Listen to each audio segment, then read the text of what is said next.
साधना पांडे आप लोगों के बीच एक माता रानी का भजन गीत लेके आई हूँ स्पेशल। अच्छा लगे तो कमेंट बॉक्स में ज़रूर देना। ये गीत कैसा लगा, अच्छा लगा होगा तो कमेंट बॉक्स में ज़रूर देना आप लोग। जय माता दी, राधे राधे।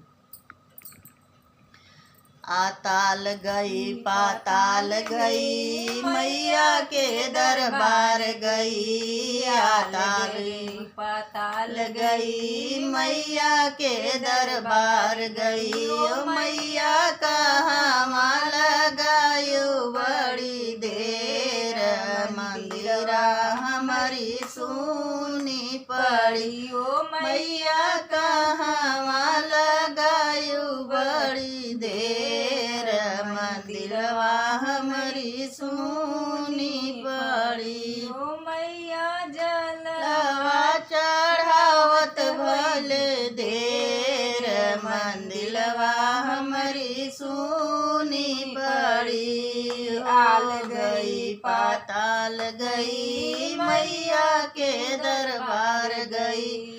आल गई पाताल गई मैया के दरबार गई। ओ मैया कहाँ लगायो बड़ी देर, मंदिरवा हमारी सुनी पड़ी। ओ मैया कहाँ लगायो बड़ी देर, मंदिरवा हमारी सुनी पड़ी। ओ मैया मालवा छत भई देर, मंदिलवा हमारी सुनी पड़ी। ओ मैया गजला बहिरावत भई देर, मंदिरवा हमारी सुनी पड़ी। आल गई पाताल गई मैया के दरबार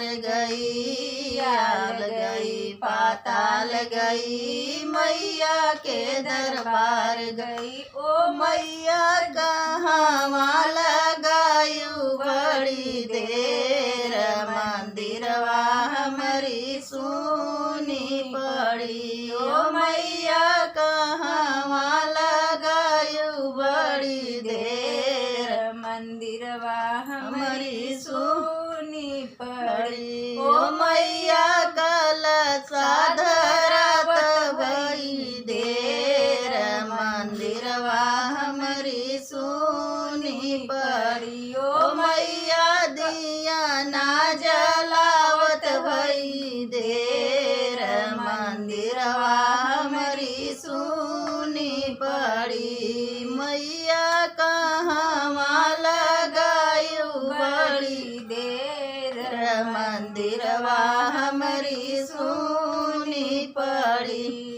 आल गई पाताल गई मैया के दरबार गई। आल गई पाताल गई मैया के दरबार गई। ओ मैया कहाँ लगायो बड़ी देर, मंदिरवा हमारी सुनी पड़ी। ओ मैया कहाँ लगायो बड़ी देर, मंदिरवा हमारी सुनी पड़ी। ओ मैया भोगवा लगावत भले देर, मंदिरवा हमारी सुनी पड़ी। ओ मैया भोगवा लगावत भले देर, मंदिरवा हमारी सुनी पड़ी।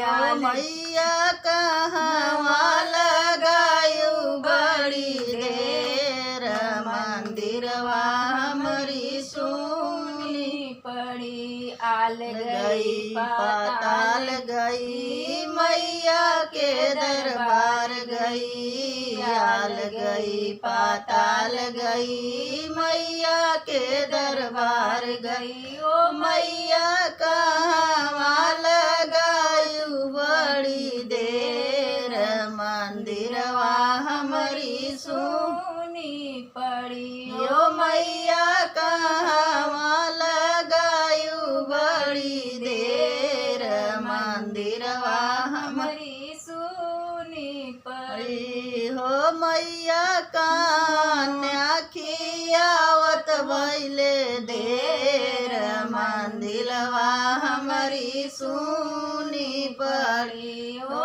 मैया लांगूर खियावत होई गया देर मंदिलवा हमारी सुनी पड़ी हो मैया कहाँ लगायु बड़ी देर मंदिरवा हमारी सुनी पड़ी आल गई पाताल गई मैया के दरबार गई आल गई पाताल गई मैया के दरबार गई ओ मैया कहाँ लगायु बड़ी देर मंदिरवा हमारी सुनी पड़ी ओ मैया कहाँ लगायु बड़ी देर मंदिरवा हमारी सुनी